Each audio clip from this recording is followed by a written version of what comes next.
Sir ಜೊತೆಯಲ್ಲಿ ಸೀರಿಯಲ್ನಲ್ಲಿ ಆರ್ಯವರ್ಧನ್ ಅವರು 6,000 ಕೋಟಿ ಒಡೆಯನಾಗಿರ್ತಾರೆ. ಸರ್ 13,000 ಕೋಟಿ. ಸೊ ಇಲ್ಲಿ ಸೂರ್ಯವಂಶ ಅಂತ ಅಂದರೆ ಅಫ್ಕೋರ್ಸ್ ಜಮೀನ್ದಾರ್ ವಂಶ. ಇಲ್ಲಿ ಸೂರ್ಯವರ್ಧನ್ ಎಷ್ಟು ಕೋಟಿಯ ಎಷ್ಟು ಆಸ್ತಿ ಇರೋ ಒಡೆಯನಾಗಿರ್ತಾರೆ? ನಿಮ್ಮ ಪ್ರೀತಿ ಒಡೆಯ. ನಿಮ್ಮೆಲ್ಲರ ಪ್ರೀತಿ ಒಡೆಯ ಅಷ್ಟೇ ಹೇಳ್ಬೋದು ನಾನು. ಅದಕ್ಕೆ ಬೆಲೆ ಕಟ್ಟೋಕ್ಕಾಗತ್ತಾ? ಸರ್ ಏನಾದರೂ ವಿಷ್ಣು ಸರ್ದು ಏನಾದರೂ ಚಾಪನ್ನು ಇಲ್ಲಿ ನಾವು ನೋಡ್ಬೋದಾ ನಿಮ್ಮ ಮೂಲಕ ಅಂತ? ಅದು ಸೀರಿಯಲ್ ಪ್ರೊಮೋಸ್ ತೋರಿಸಿದಾಗ ವಿಷ್ಣು ಸರ್ದು ಒಂದು ಝಲಕ್ ತೋರಿಸಿದ್ರು, ಜೊತೆಗೆ ನೀವು ಕೂಡ ವೈಟ್ ಆ್ಯಂಡ್ ವೈಟಲ್ಲಿ ಕಾಣಿಸ್ಕೊಳ್ತೀರಾ. ಸೊ ಏನಾದರೂ ಅದು ಕೆಲವು ವಿಚಾರಗಳಲ್ಲಿ ಅಂದರೆ ಅವ್ರದ್ದು ಉಡುಪುಗಳು ಆಗಿರಬಹುದು ಅಥವಾ ಈ ಕಡ ತಿರುಗಿಸೋದಾಗಿರಬಹುದು, ಅದನ್ನು ಹೇಳ್ತಾರೆ ನಿರ್ದೇಶಕರು ಮಾಡಿ ಅಂತ. ನನಗೆ ಸ್ವಲ್ಪ ಮುಜುಗರ ಆಗುತ್ತೆ ಅದು ವೈಯಕ್ತಿಕವಾಗಿ.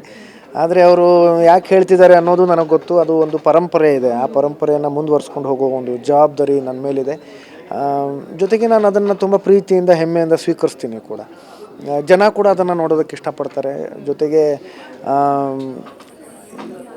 ಅವರನ್ನು ಮತ್ತೆ ನೋಡ್ತಾರೆ ಜನ. ಹಾಗಾಗಿ ಮತ್ತೆ ಜನ ಯಾರೂ ಅವರನ್ನು ಮರ್ತಿಲ್ಲ. ಆದರೆ ಮತ್ತೆ ಇದೆಲ್ಲ ಮಾಡೋದ್ರಿಂದ ಮತ್ತೆ ಅವರನ್ನು ಜನ ನೋಡ್ತಾರಲ್ಲ, ಅವ್ರ ಕಣ್ಮುಂದೆ ಬರ್ತಾರಲ್ಲ, ಅದು ನನಗೆ ಸಂತೋಷ ಇದೆ. ಅದು ನನ್ನ ಮುಖಾಂತರ ಆಗ್ತಿದೆ ಅಂತಂದರೆ ಅದು ನನ್ನ ಅದೃಷ್ಟ ಅಂತ ನಾನು ಭಾವಿಸ್ತೀನಿ. ಅಪ್ಪ ಅವರ ಆಶೀರ್ವಾದ. ಯಾಕಂತಂದರೆ ಇದು ಕಡ ಇರೋದು ಅವ್ರದ್ದೇನೆ. ಹಾಗಾಗಿ ಹೌದು. ಹಾಗಾಗಿ ಅದನ್ನು